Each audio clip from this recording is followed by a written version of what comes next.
Hi everybody, I'm Parker and welcome back to House Momentum. For those that are new here, I share a little sneak peek into my life in Sweden, and I also share messages that champion the authentic self. I'm all about authentic living. In my last video, I talked about stillness and rest, and now I feel the longest Monday ever, aka January, is now transitioning into what I like to call inspired action.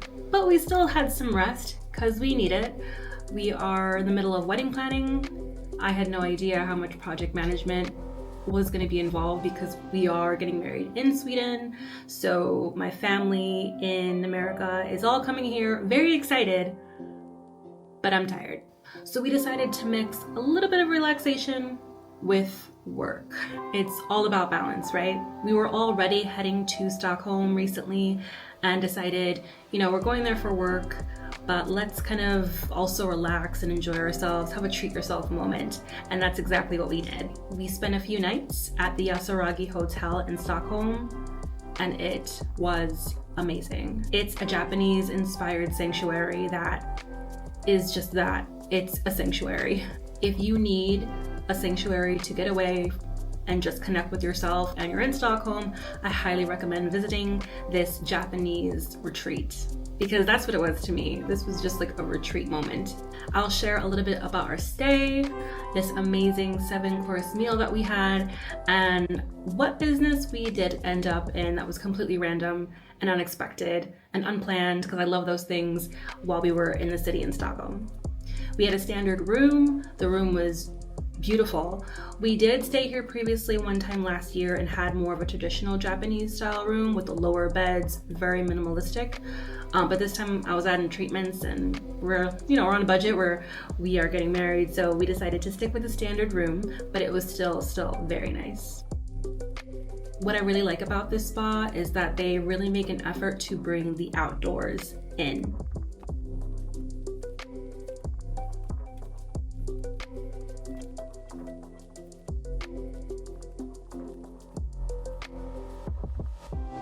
They do have a no phone and camera policy, so when it came to the actual spas and treatments, unfortunately I couldn't share those. And honestly, I don't want to be that guy, that girl. We're here at a spa to chill and relax and have privacy, so I was definitely mindful of that when it came to those specific things. The view from our room was amazing. I can only imagine what it looks like in the winter, but it was really nice to just wake up to that for the few nights that we were there. And to get around, they make it super simple. You don't even have to worry about a hotel card. You just get this wristband, almost a watch that's not a watch. And you can just wear that all day. You can forget about it, sleep with it. And you don't have to worry even when it comes to accessing your room, which is another detail I appreciate. At the spa, they also do offer Japanese scalp treatment, which I got. Again, couldn't record because of the no phone policy. Highly recommend. I think my scalp is still so clean. It's the cleanest it's ever been. So let's get to the food, because it's my favorite part of everything, if I'm being honest. And that was at the Teppanyaki curry. Every table gets their own chef, and the chef prepares all the food for you right on the griddle. They combine Japanese ingredients with local Swedish ingredients and just create bold, unexpected flavors. We had scallops that just melted in your mouth, so good. Dumplings, always a favorite. The most incredible eggplant I've ever had, and eggplant's hard in my opinion to make taste good, but that was amazing. And of course, the meat was stunning. The chef was awesome, very intimate, very sociable. Just overall a really unique experience. Even if you don't stay at the actual hotel, I definitely recommend, if you can, go have a date night, make it there for dinner. And it's not just dinner, it's a culinary performance, and just overall a really nice getaway. Even though spa life is very much Swedish culture, saunas, oh my god, you heard how I said that? Saunas, the Jersey came out, the saunas.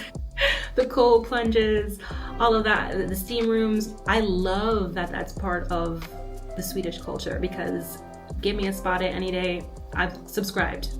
I am with it. I am with the culture. I did try the cold plunge once this past summer. I'll do it again, but it's one of those things where it's like a minor freak out beforehand, but after you do it, you're like, oh, I feel amazing. So very happy that being here, that culture, that aspect of the culture is something that I'm loving and definitely integrated into. And if you're watching this and you're in Sweden and there's another spa you think I should go to, drop it down. We live in the Kalmar area, so it is kind of a ways from Stockholm, but I'm adventurous. We will go, we will explore. I want to explore more. So definitely share that because I'm all about it. So of course we had to mix some business with pleasure.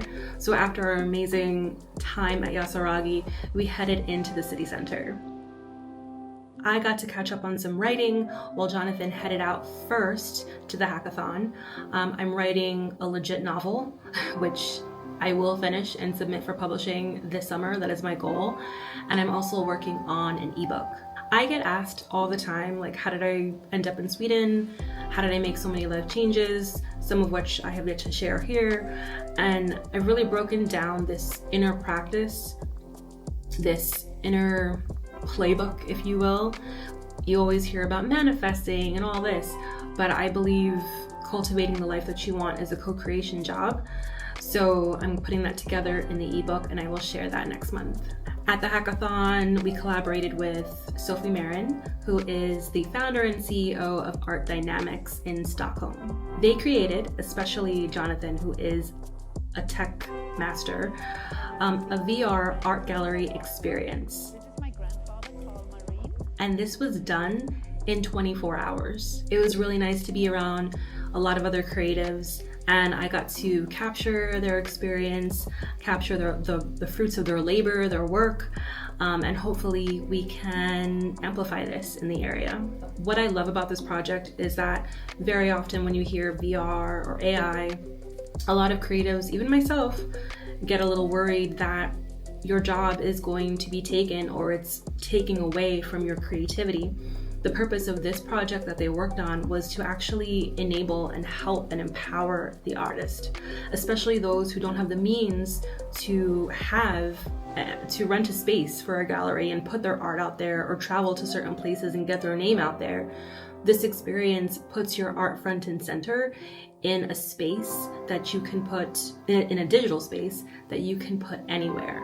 So it really showcases the artist and really gives hope for the future when it comes to the arts and tech.